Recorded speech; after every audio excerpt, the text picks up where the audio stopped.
March 1973, the company was formed officially, and I decided, well, before that I told Mr. Ohashi, I want a name, not a Japanese name, not just an English name, but a very simple name that anybody can say, you know, and I thought about it, and I just took the initial of your name and the initial of my name, and we call it OK Gift Shop, and that was fine, you know. So that's how it started.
We were very fortunate that the business started to grow, but it was almost started by accident in a sense. Not exactly an accident, but just around the late 60s, Japan was opening up for tourism. In other words, the control of the dollars was being released and so forth. So people were beginning to travel. And also, if you might recall that in the late 60s, the atmosphere in the United States was very grim. The social atmosphere was not good. It was not conducive to, for travelers from overseas too. So as the Japanese people began to travel in the very early stages, director of the 11 p.m. show, his name was Mr.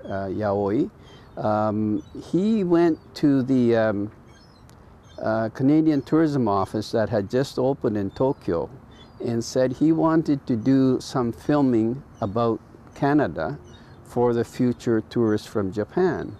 So it was a gentleman by the name of Mr. Endo at the Canadian Government Office in Tokyo who said, well, then you should get in touch with Gordon Kadota in Vancouver, and he can probably, he's in the tourism tour business and travel business, so he's probably the one who could set up that filming to introduce Canada.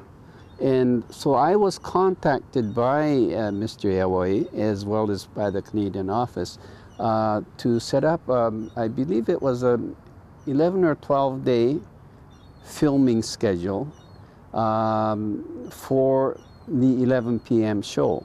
So they came, the film crew and Mr. Ohashi and Mrs. Ohashi, Sue Ohashi.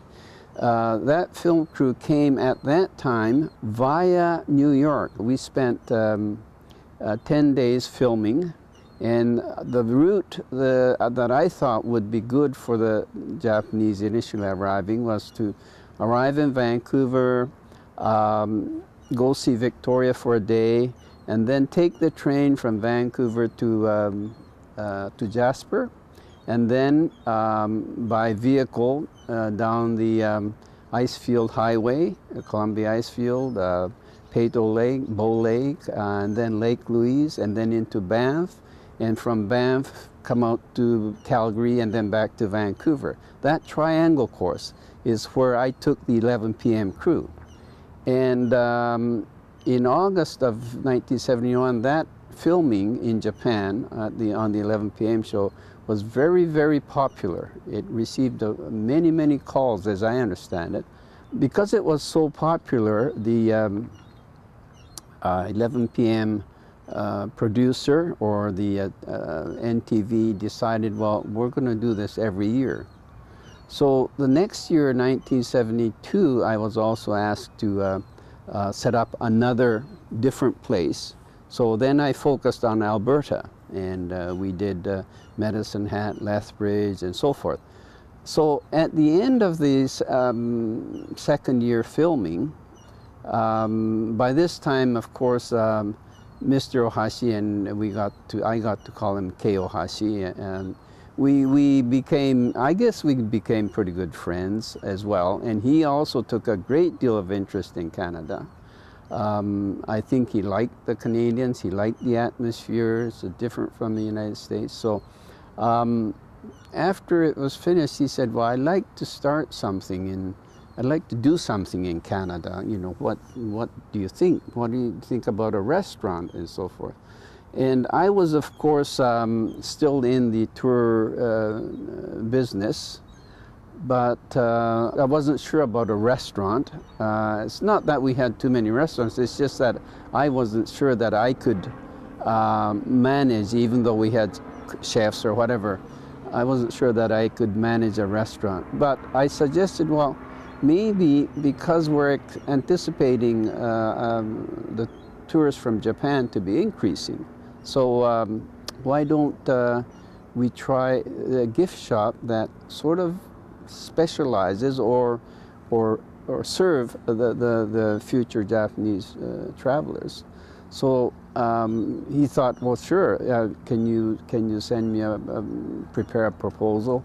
So that fall, I prepared a proposal how to set up, and it was a very small operation, but I prepared a proposal and sent it to him, and this way we can start in 1973.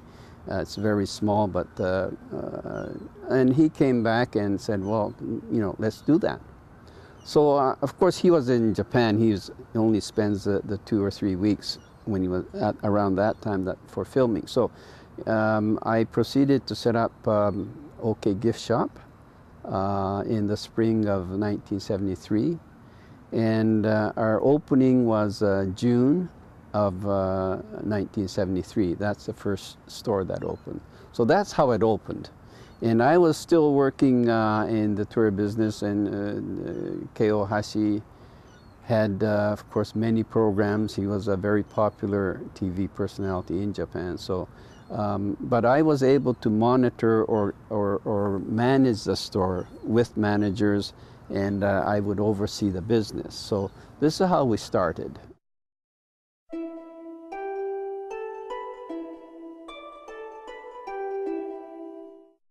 The first year from June till, and by November there were no more tourists. You know, it was definitely off season. And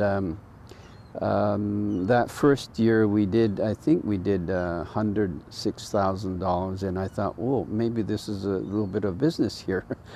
We weren't, I didn't know what to expect, but and then of course the winter months, there's totally no business. There weren't any skiers coming. This is 1974. Then the next 12 months, 1974, we did double what we did the previous year. But the real increase at that time, the real increase came in 1975. That was, we did 3 times more of the previous year. Our sales directly reflected the number of tourists coming from Japan. And so that big increase in 1975 kind of inspired us to, or for me to think, well, maybe we should open in Banff, because Banff was going to be the popular place. So we opened in Banff in the January of 1976, and the business right on Banff Avenue, and the business took off, very fortunately. We were riding, I think, the tourist wave, as the Japanese tourists Financially, economically, they're able to travel a little more. They had access to U.S. dollars when they wanted to travel. So 1970, from 1976 on for the next 20 years, every year the business was up. We opened in Niagara Falls in 1985. It was a few years later, 10 years later, but we opened in Niagara Falls in 1985, yes. So in 1985, we had, by 1985, we had stores in Vancouver, Banff, and Niagara Falls. And just to add a few more remarks, so to speak, we opened, this is really, I guess, Kei Ohashi's interest, and I thought that was a good idea. We opened in New Zealand, 2 stores, one in Christchurch, one in Auckland in 1988 and 1990. Then we opened in Australia, Cairns, because that was the good destination for the Japanese, not necessarily Sydney. So we opened in Cairns in 1991, and we opened in the Gold Coast in 1993. So presently, OK Gift Shop has 7 stores, and I don't think we've really considered expanding anymore. But that's really how the Canadian operation got started.